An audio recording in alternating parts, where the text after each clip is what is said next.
সবাই কালেমা তেলাওয়াত করবে লা ইলাহা বিসমিল্লাহির রহমানির রহিম সুবহানাল্লাহ আমিন।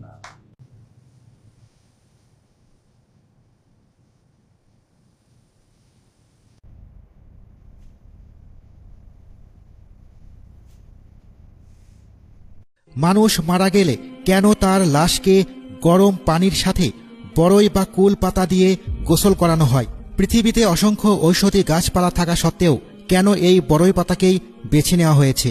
এটি কি শুধুই একটি ধর্মীয় প্রথা, নাকি এর পেছনে লুকিয়ে আছে এমন কোনো রহস্য যা আধুনিক বিজ্ঞানও একসময় কল্পনাও করতে পারেনি?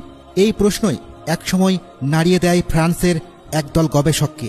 তারা মুসলমানদের জীবনযাত্রা, ধর্মীয় রীতি ও অনুশীলন নিয়ে বিস্তৃত গবেষণা শুরু করেন।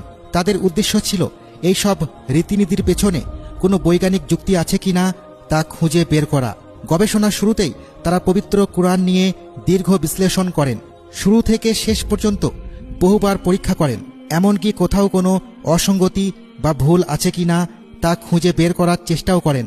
কিন্তু তাদের ভাষায় এত গবেষণার পরও তারা কুরআনের মধ্যে কোনো ত্রুটি খুঁজে পাননি। এরপর তারা হাদিসের দিকে মনোযোগ দেন। ভাবলেন হয়তো এখানে কোনো ভুল বা বৈপরীত্য ধরা পড়বে। কিন্তু দীর্ঘ সময় ধরে বিভিন্ন হাদিস বিশ্লেষণ করার পরও তারা কোনো সুস্পষ্ট অসঙ্গতি খুঁজে পেল না। তখন তাদের গবেষণার ফোকাস ঘুরে আসে মুসলমানদের একটি বিশেষ প্রথার দিকে, মৃতদেহকে বড়ই পাতা মিশ্রিত গরম পানিতে গোসল করানোর প্রথা। গবেষকরা সিদ্ধান্ত নিলেন এবার সরাসরি পরীক্ষা করে দেখা যাক। তারা একটি পাত্রে পানি নিয়ে মুসলমানদের ব্যবহৃত পদ্ধতি অনুসারে তা গরম করলেন এবং তাতে বড়ই বা কুল পাতা যোগ করলেন। এরপর পানিকে আরও উত্তপ্ত করা হলে দেখা গেল পাতাগুলো ধীরে ধীরে গলে পানির সাথে মিশে যাচ্ছে। বিষয়টি আরও গভীরভাবে বোঝার জন্য তারা সেই পানিকে গবেষণাগারে নিয়ে গিয়ে বিস্তারিত পরীক্ষা চালান। ল্যাবরেটরির পরীক্ষার ফলাফল দেখে গবেষক দল সত্যিই হতবাক হয়ে যান। তারা দেখতে পান 4 থেকে 10 মিনিট বড়ই পাতাসহ পানি ফোটানোর পর সেই পানি এক ধরনের শক্তিশালী সম্পূর্ণ প্রাকৃতিক অ্যান্টিসেপটিক তরলে পরিণত হয়। অর্থাৎ এটি জীবাণু ধ্বংস করতে সক্ষম একটি প্রাকৃতিক পরিষ্কারক উপাদানে রূপান্তরিত হয়।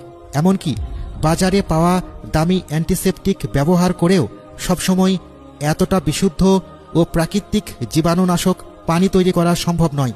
এই আবিষ্কার তাদের মনে আরও বড় প্রশ্ন তৈরি করে।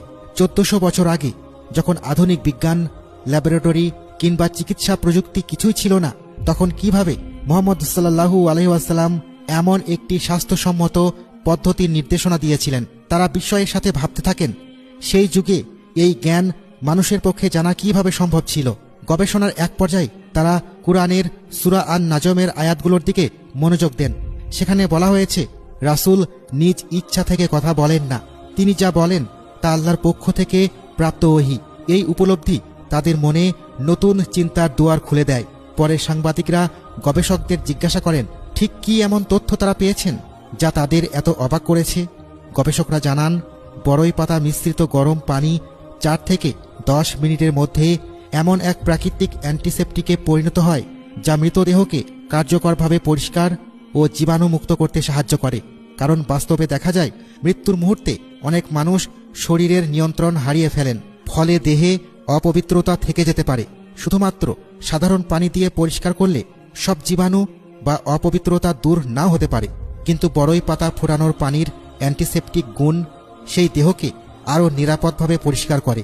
সবচেয়ে আশ্চর্যের বিষয় হল আলাদা করে বড়ই পাতায় এত শক্তিশালী ঔষধি ক্ষমতা দেখা না গেলেও যখন তা গরম পানির সাথে ফোটানো হয় তখন এক ধরনের রাসায়নিক পরিবর্তনের ফলে পানির পরিষ্কার ও জীবাণুনাশক ক্ষমতা বহুগুণ বেড়ে যায়। ফলে সেই পানি দিয়ে মৃতদেহ গোসল করানোর পর দেহটি আরও পরিচ্ছন্ন ও জীবাণুমুক্ত অবস্থায় শেষ বিদায়ের জন্য প্রস্তুত হয়। শতাব্দীর পর শতাব্দী ধরে চলে আসা এই প্রথার পেছনে লুকিয়ে থাকা বাস্তব উপকারিতা আজও মানুষকে বিস্মিত করে, ভাবায় আর মনে করিয়ে দেয় অনেক সত্যই আছে যা মানুষ পরে আবিষ্কার করে, কিন্তু যার নির্দেশনা অনেক আগেই দেয়া হয়েছিল। সুবহানাল্লাহ।